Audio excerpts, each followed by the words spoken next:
ओम नमः शिवाय। जय श्री रामचंद्र।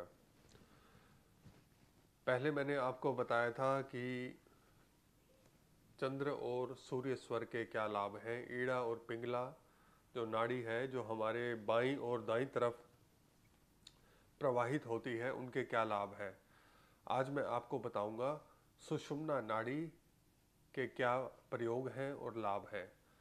पहले तो यह समझ लें कि सुषुम्ना नाड़ी कहते किसे हैं। जब आपकी दोनों नासिका बराबर रूप से खुली हो। खुली हो का मतलब क्या है? जब आप ठीक से सांस ले पा रहे हैं और छोड़ पा रहे हैं, और आप यह निश्चित कर लीजिए कि आपकी श्वास का आना और जाना दोनों ही नासिका छिद्रों से बराबर मात्रा में हो रहा है।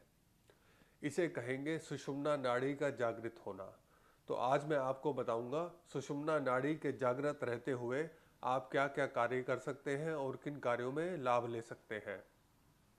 जैसे आपको मैंने पहले बताया था कि चंद्र और सूर्य नाड़ी के अलग अलग कार्य निर्धारित हैं, निश्चित हैं। ऐसे ही एक सबसे मुख्य कार्य सुषुम्ना नाड़ी का निश्चित है, वो ये है परमात्मा की साधना करना, भक्ति करना, ध्यान, योग, भजन, कीर्तन करना और सांसारिक कोई भी काम ना करना। आप कहेंगे हम तो रहते संसार में ही हैं, तो सांसारिक काम कैसे ना करें, संसार के कामों को कैसे छोड़ दें। उस समय के लिए ना करें जब सुषुम्ना नाड़ी आपकी जागृत है। थोड़े समय के लिए प्रतीक्षा करें, कोई भी इम्पोर्टेंट डिसीजन ना लें और कोई भी ऐसा काम जो आपके फ्यूचर को इफेक्ट कर सकता है ना करें, क्योंकि उसमें असफलता होनी निश्चित ही है, ऐसा शास्त्र ने कहा है। तो आपका सूर्य स्वर खुला हो या चंद्र स्वर खुला हो सुषुम्ना नाड़ी के बाद, यह निर्भर करता है कि आप क्या काम करने वाले हैं। आप कोई एग्रेसिव काम करने वाले हैं जिसमें शक्ति का प्रयोग हो, तो उसमें सूर्य नाड़ी की आवश्यकता है। आप कोई ऐसा काम कर रहे हैं जिसमें लॉन्ग टर्म रिलेशनशिप बने, कॉन्ट्रैक्ट साइन कर रहे हैं कोई, उसमें चंद्र नाड़ी की आवश्यकता है। अगर आपने किसी मीटिंग में जाना है और आप नोटिस किया कि दोनों नाड़ियां आपकी खुली हैं, सुषुम्ना नाड़ी आपकी जागृत है, जो भी आप मीटिंग में डिसीजन लेंगे वो डिजास्टरस होने वाला है, भयंकर उसके परिणाम आने वाले हैं।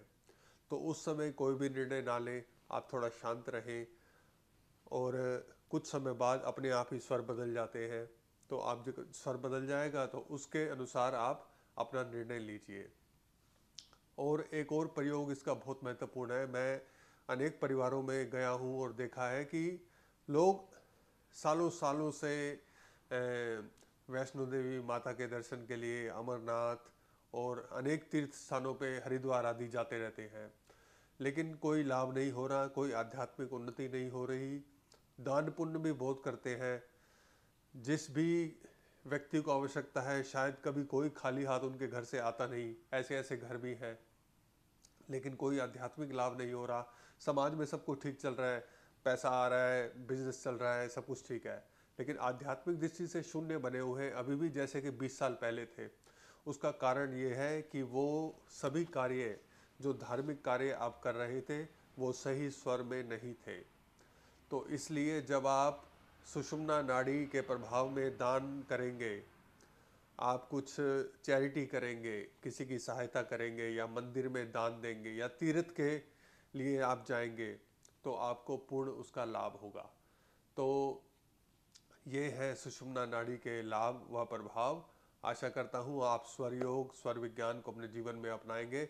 और अगर आप इन सभी को डिटेल में सीखना चाहते हैं तो एक कोर्स चल रहा है इसका, जिसका नया बैच शुरू होगा अक्टूबर की 6 तारीख से 2024 साल में, और आप उसमें रजिस्टर्ड कर सकते हैं। और मैं लाइव क्लासेस लूँगा उसकी, और डिटेल में आपको बताऊँगा, सिखाऊँगा, पढ़ाऊँगा, बहुत सारी चर्चा करूँगा आपके साथ स्वर विज्ञान के बारे में।